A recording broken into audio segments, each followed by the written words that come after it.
I'm Stacy. I am a mother, I'm a fighter, I'm a cancer survivor. I got diagnosed with ovarian cancer about 10 years ago. Telling my daughter when it first happened was extremely hard. I was pretty young when my mom told me she had cancer. I remember seeing her in the hospital and stuff. It was really scary. It was pretty aggressive ovarian cancer. I've had chemo 3 times. I like to be planned, but you can't plan around cancer.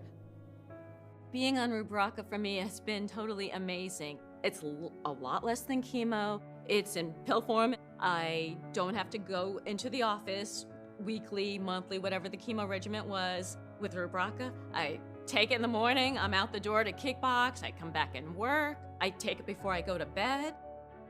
It's just allowed me to live my life normally. It's been wonderful.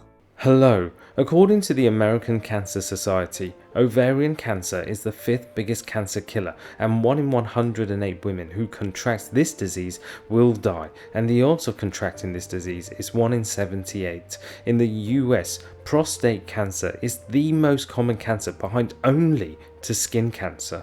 1 in 8 men will contract it, and 1 in 41 who do will die from it. So why doesn't everyone who gets these diseases die? Isn't cancer a death sentence? Well, there are medications and treatments that have developed over the years to combat these cancers. Clovis Oncology, ticker symbol CLVS, is one biotech with an approved drug designed to combat these cancers. I believe there are incoming catalysts together with a massive short squeeze potential that makes this stock a compelling investment opportunity for both short, mid and long term. Stay tuned for a super quick deep drill. Keep it simple. For those of you new to the channel, I am the Simple Trader and I bring to you EPG stocks. Yes, explosive exponential potential growth stocks that I'm looking to buy or already have sitting in my Freedom portfolio. I am not a financial advisor, so please note this is all for entertainment only. No more plugging. Let's start drilling. Founded in 2009 in Boulder, Colorado, Clovis Oncology is a commercial stage biotech focused and specializing in one thing and one thing only, and that is the commercialization of therapeutics and drugs to treat cancer. Approved by the FDA in December 2016, Rubraca is already commercialized and used by patients in both the US and Europe. Its use case is for ovarian and prostate cancers. Clearly, they must have revenues, right? Yes, we'll briefly touch on the numbers in the next segment. So what about the pipeline and coming dates? Well, further phase 3 studies on Rubraca were initiated by Clovis, and Triton 3 is interesting as the open label study is of Rubraca versus physician's choice for therapy for patients with metastatic castration resistant prostate cancer. To me, the results of this, if positive, could detonate the drug further, as it would add more credence to its existence and would surely take up more market share. The date for the study result is February next year for primary and April for the final results. This could be a massive catalyst moving forward. The other incoming catalyst for me is the phase 2 trials of Lodestar, which is also a study for Rubraca but for the treatment of solid tumors.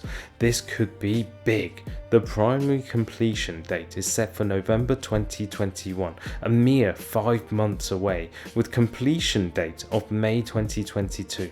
This could provide a massive spark for the stock in just a few months' time. They have 3 further trials pending and 3 other trials in collaborations that are all running and targeting cancerous treatments.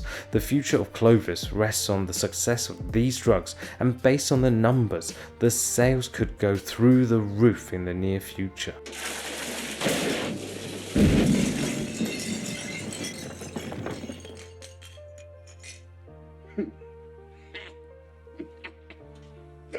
Let's look at the price chart of CLVS and zoom right out. We can see in 2012, when it became a public company, it was trading around $12 and began trending up. on the 3rd of June 2013, the stock popped over 100% to reach a high of over $80. Why? Because they released encouraging results from their phase 1/2 trials for its drug treatment for non-small cell lung cancer.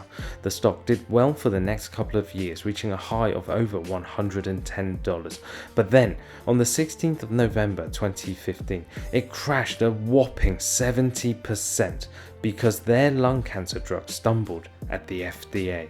The stock continued its downtrend for the next couple of years, hitting a low of around $10. Towards the end of 2016, we can see the stock moving back up, and a huge 46% pop happened on the 19th of June 2017. This was because they looked like they had reached the breakthrough for ovarian cancer, and they committed to submit an NDA, new drug application, to the FDA within 4 months of that press release. However, after that pop, it would appear the stock began selling off big. There were some dilutions along the way, but then I believe the short seller stepped in, and here we are with the stock being sub $10 since around mid 2019. Okay, here's my squeeze case. The shares outstanding is a mere 104 million shares, with the float being only 102 million. Of that, according to Finviz, 50% is owned by institutions and 30% is being short, which is a huge percentage. That leaves a mere 20 million shares being the actual trading volume. Now, do you see the squeeze potential? I understand. Do you?